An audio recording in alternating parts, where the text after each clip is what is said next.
Rev up your engines!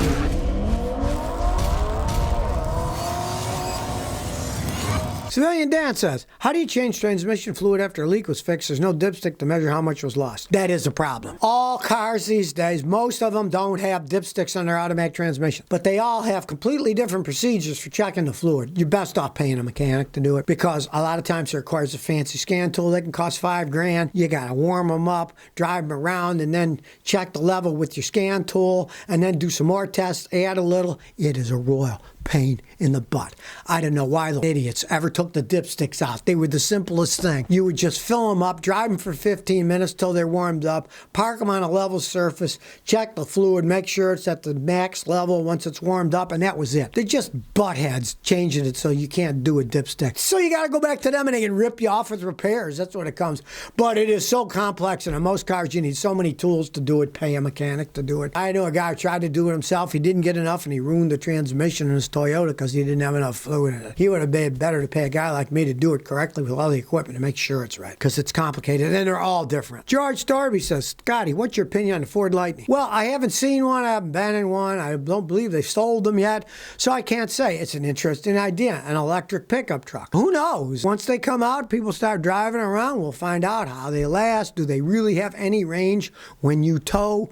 Most people get pickup trucks. They're towing and carrying a lot of weight. Even a gasoline engine, the gas mileage goes down the toilet. That's why the big towers use diesel engines. With electric vehicles, it's even worse. They really use up the energy when you're pulling a bunch of stuff. So time will tell whether it's going to be fit with the public. When they start selling them and people actually start trying them up, and like in Canada, will the heaters work in the winter when it's cold? Will they charge enough in the winter up there, or will they discharge too much in really cold weather? We won't know till they're out there and people are driving them. Obi Mohammed says, Scotty, hope you're well. I want to ask you, what BMW, in your opinion, is the best engine? They've made straight six-cylinder engines for ages, really well made. The problem is all the electronics are high-tech, everything's plastic on the rest of the car. They're endless money pits as they age, but their six-cylinder engines are excellent engines. There's nothing wrong. I just came over with one. It was a 94, and it was a six-cylinder convertible. Man, it was a beautiful car. Still ran like a top. They do make great straight six-cylinder engine. There's no arguing that. But the rest of the vehicles are endless money pits. Emmanuel Taylor says, my 2010 Ford Fusion takes a really long time to ship from first to second gear, and then it jerks hard. Is the transmission going out? Probably is. They only last so long. It is a Ford Fusion. You know, they had problems with a lot of those things. Have a pro like me at least road test it with this fancy scan tool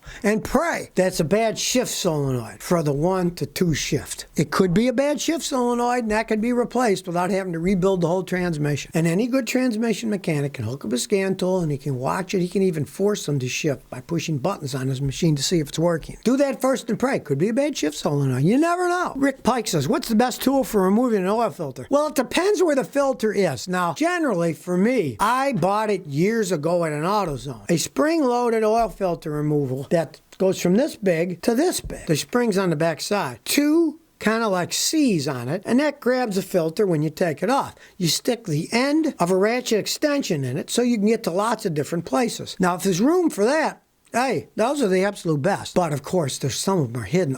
Some of them, there's not any room for that, but you can get a strap wrench that straps and slides up near the end and gets it. The one I have, I use for most cars, but I've got about 10 different ones. And then if you got one of those weird ones, it's got like the octagonal shape on them, and you got to take the whole canister off. You got to buy the special cap that fits into that shape to get it off, or it'll break. Will Unkraut says, what do you think of an old 80s El Camino as a project car? Well, they're interesting cars, but there's one ginormous problem. They're rust buckets. Now, if you live in New Mexico or Arizona and you can find one with no rust, go right ahead. That's a gem. But up north, man, those things just rot away. Grandson here had one. The passenger side, you could watch the road. It was just all big hole, and he stuck a piece of plywood over it so people wouldn't drag their feet on it. They are rust buckets.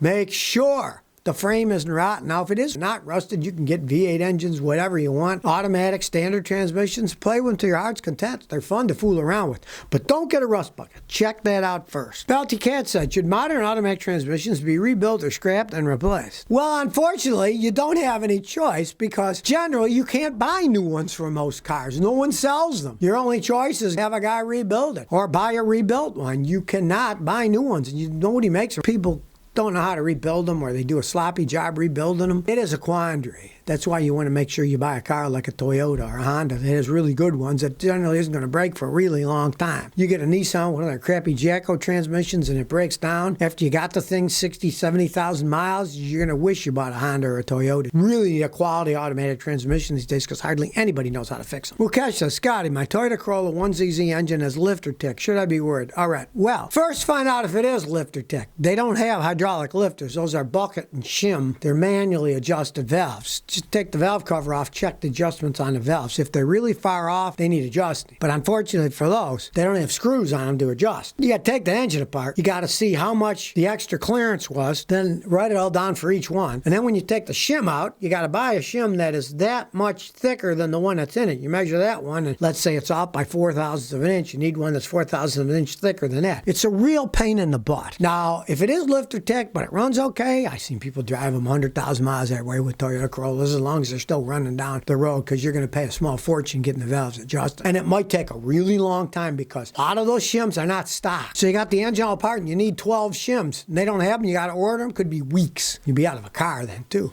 So you got to think about that. Off the line says, morning, Scotty. Can a weak battery make your enhanced data on a 2001 Sunfire go nuts and display 40 codes? It showed codes with parts I already placed. Any ideas? Well, yes, it can, because you need a minimum amount of voltage for a computer system to work correctly. And if it doesn't, it can go absolutely haywire. But of course, it's never that simple. If you have even one sensor that's bad, it can feed back into the computer and then trip 39 other codes. It can happen. Checking the battery is simple. Pray it's just that.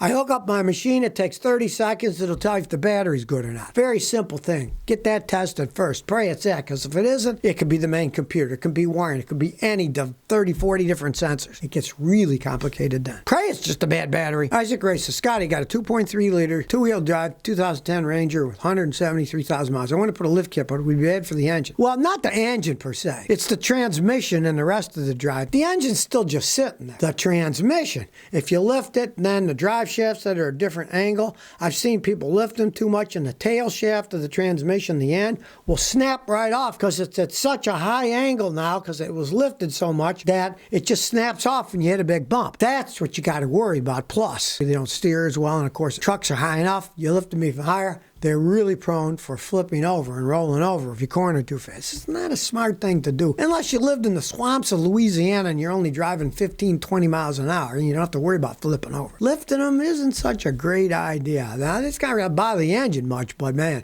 the transmission, the drivetrain, the suspension, it'll wreak havoc. Nick Davis says, good day. I got a 1986 Mercury X4 Ti with a Ford 2.3 turbo. It was in a Mustang SVO. Turbo doesn't boost. No shaft player. What could be wrong? All right, so the play's not going back and forth. Generally, on those, if the wastegate breaks, then it always lets it waste and the turbo won't boost. Make sure all the hoses are connected, all the vacuum lines are right, and you got the turbo with the engine turned off. Spin it by hand to make sure it's not locked up. The bearings eventually go bad. It seizes up, it won't spin at all. But if it's spinning, odds are your gate is stuck open or the control unit to it is opening it when it's not supposed to. Anastasio says, can a bad MAF sensor cause the car to jerk at high speeds and also hard cranking? It can, but that's pretty easy to check. You get any scan tool, and even a $40 one will read MAF data and see what the data reads at idle and at higher speeds. And if you see at higher speeds, it's not going up. Like at idle, if you've got like a 1.8 liter engine, you should have about 1.8 grams per second flow at idle. Then when you go faster, it goes up and up and up. You have somebody else drive and you look at the data in the passenger seat on the scan tool. If you see you're at higher speeds and it doesn't jump up and it stays low, yeah, then the MAF sensor's bad and you can easily replace it. And use an OEM one. Those aftermarket ones made Chinese are crap. Don't waste your money trying to save money on those because they aren't any good. Flyers895 said, should I buy 2010 VW Golf GTI? It's got 72,000 miles, 6-speed manual for $6,500. Want my first manual car. Anybody that follows me know I'm not a Volkswagen fan. The main reason that they crap out is horrible automatic transmissions. That's a manual transmission. Volkswagen makes very good manual transmission. It's only got 72,000 miles on it. It could be a good car if it was maintained. I've seen Volkswagens with that kind of mileage were falling apart because the people didn't change the oil enough. The oil's been changed regularly. Mechanic checks it out and says it's in good shape, and you really want to get that car, as long as that engine's in good shape, if you don't care about stuff like AC. ACs break all the time at that age in a Volkswagen and cost a fortune to repair. If you don't care about AC, what do you care? You live in California where it's dry and stuff. They are money pits. A lot of stuff. AC, electrical systems. But with a standard transmission, it might be okay if a mechanic says it's in good shape now. But have them pull out the 4 spark plugs first. Look at them. If the spark plugs show the engine's all worn out, don't even think about buying it. It's a simple test. Takes 10 minutes on that car, and he can tell you, hey, look, it's got oil all over the place. It's all burned on the spark plugs. Don't buy it. Check that first. So if you never want to miss another one of my new car repair videos, remember to ring that bell.